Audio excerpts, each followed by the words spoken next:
There are a lot of kidnapping cases in Nigeria where people have been kidnapped, ransom has been paid, and they were released.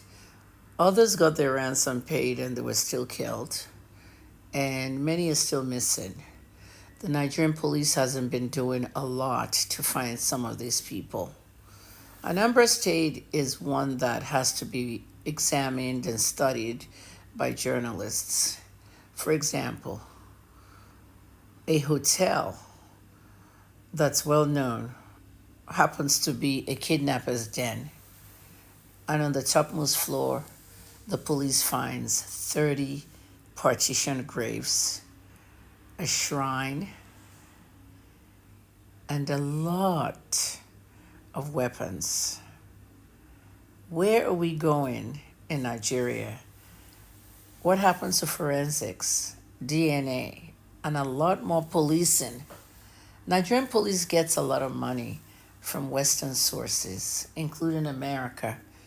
Now Donald Trump is freezing all aid to any country. Are we really using the aid they give us? When you find such a building, you do not demolish that building. The demolition of that building came from the state government and the police. That is not the solution.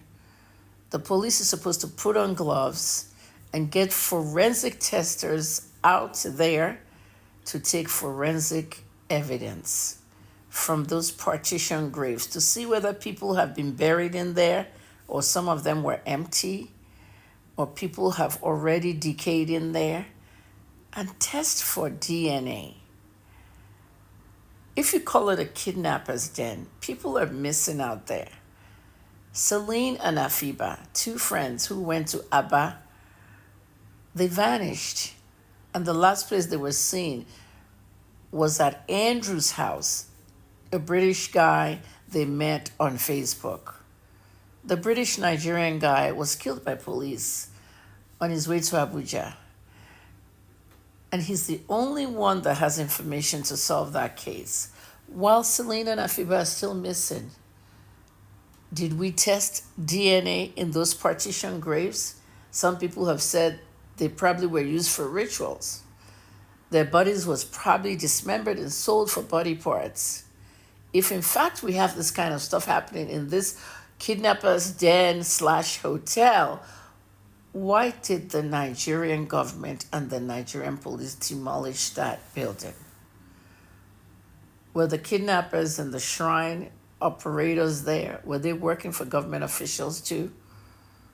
We always hear about politicians getting involved in rituals and money rituals, power rituals, everything.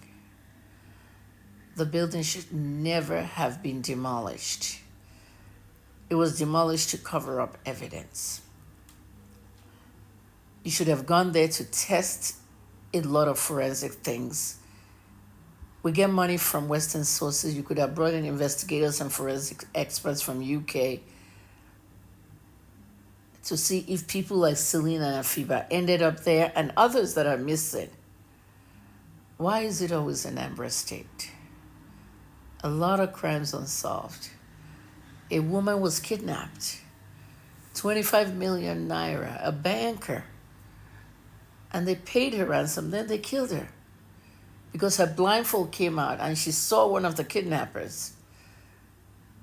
And from my investigation, one of those kidnappers happens to be a police officer that worked in the same bank that she worked. Well, the Anambra State government is not taking me seriously. They had to kill her because she saw one of their faces. Trust no one. If a police officer is working in the gatehouse of the bank you are working and you're suddenly kidnapped as a banker, everyone's a suspect. They haven't solved that one. A man doused his wife with gasoline last week and killed the wife. There's a lot going on in Anambra that you don't know. But on that kidnapper's den, it's a big operation there. And that's why they demolished it and covered up evidence and destroyed evidence. I'm Dr. Kemi.